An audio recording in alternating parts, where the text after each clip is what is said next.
Welcome to the Near Memo, a weekly conversation about search, social, and commerce. What happened, why it matters, and the implications for local.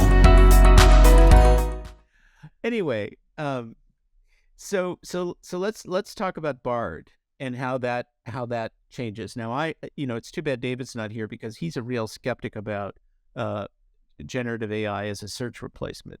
He has historically said, I don't think this is going to be a real one-to-one replacement for Google. I don't want to misrepresent what he says, but that's kind of his position, I think, maybe in some cases. Mm-hmm.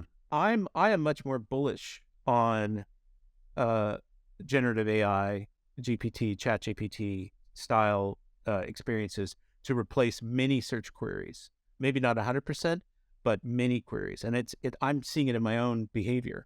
I just use Google much less than I used to, and for different scenarios than I used to. I used to use it for absolutely everything. Now I don't. There's a lot of questions that I'll go to Bard for, or ChatGPT, or Perplexity, or Neva sometimes, or Bing. And so what Google said, we alluded to this, but what Google said it was doing for Bard is that it was going to bring the knowledge graph, it was going to bring search, which presumably has already been in the background, and it was going to bring things like Google Maps to Bard. And plus other APIs like Google Lens, third-party products. Right. I mean, they're bringing a lot in, right? Right. So the extensions are equivalent to the ChatGPT plugins. Folks like Kayak and Zillow and OpenTable and Redfin, Instacart, a lot of those sort of locally oriented. TripAdvisor is also in there. And with all that data, all that information, presumably you will get the benefit of their structured content in Bard, which is going to be really interesting to see what that looks like and how reliable it is, how accurate it is. And I think, yeah. And then the ability to instantly export it into a sheet or a doc or someplace else, right? Right. Which changes your, if you're shopping for a high consideration purchase, like a expensive vacation or a car or a house or something like that, that becomes really interesting. The integration of the Google Workspace tools with Bard and with this third-party data really creates a totally different kind of experience that's much more potentially useful to people than a traditional search result, in my opinion. Well, certainly the example they gave of looking for colleges that had animation programs. Offered animation programs.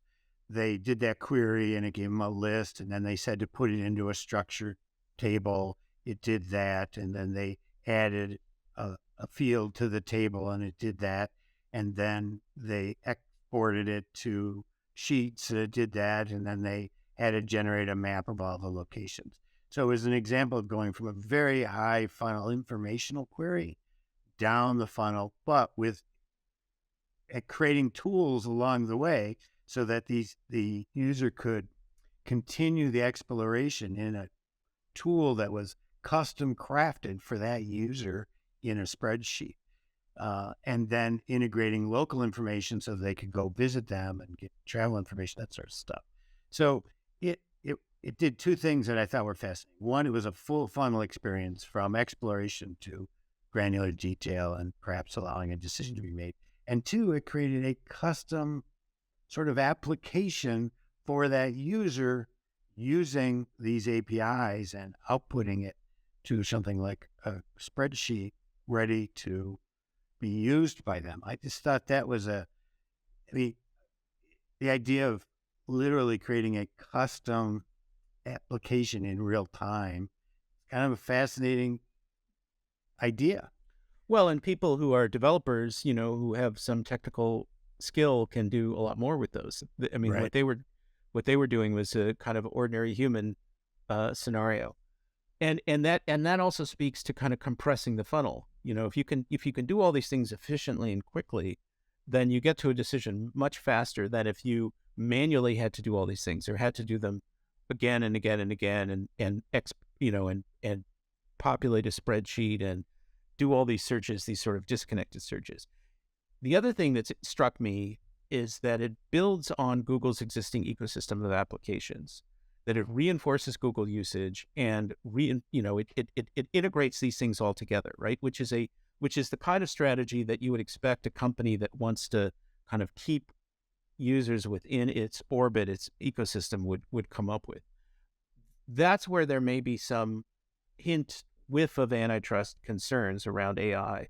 But putting that aside for a second, I found that to be really interesting. Workspace works with Bard, and outputs all this information. It reinforces, it reinforces the Google universe of applications.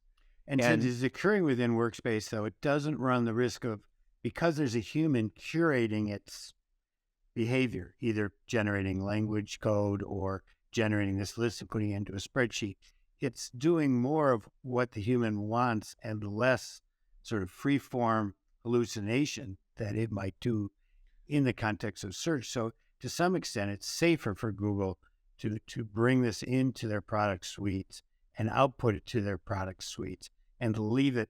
And you may consider that search, but it's sort of not quite search as we know it. It's well, it different. Sort of blurs the boundaries. I mean, this is Right. one of the big themes that sort of emerged for me yesterday, or maybe it wasn't a theme, but it was a kind of a takeaway for me, was the way in which they're expanding the boundaries of search on the traditional side, the search generative experience side, and bringing more information into the tools that are already there. And then with Bard, which they said was not search, they were very explicit when Bard was rolled out. This is not a search engine. This is a helper tool that can do all these things.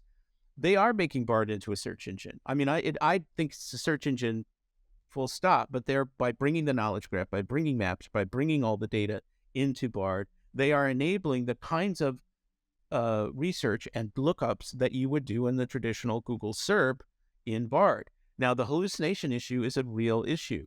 Yesterday shortly after the keynote, I pasted the YouTube URL into Bard just to see if it would extract any of the content.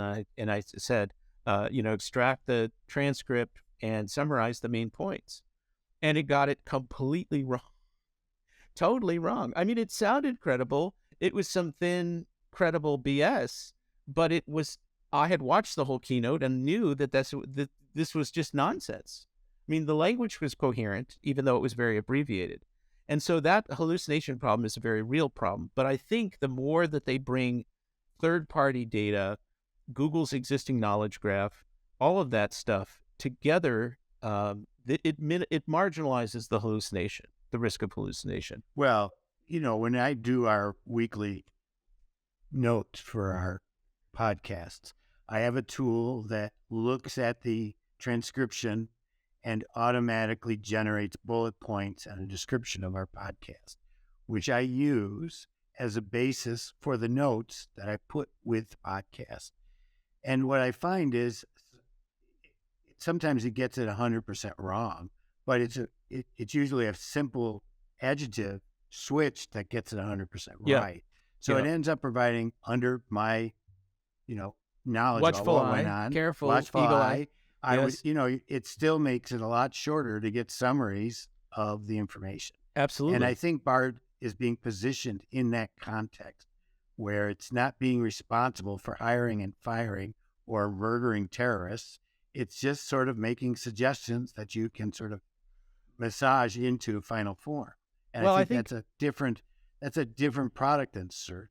Again, it may replace search, but it's not search. It's not the same product, and for most people will probably, Google is being somewhat more conservative on the search side for obvious reasons, and more people will continue to use it in that regard. Right. It's like, this is the familiar thing. This is, they've added this giant sort of new AI snapshot into it, but otherwise it looks kind of the same. I know what this is. I'm going to continue to use it. Ads are still going to be there. Bard is a much more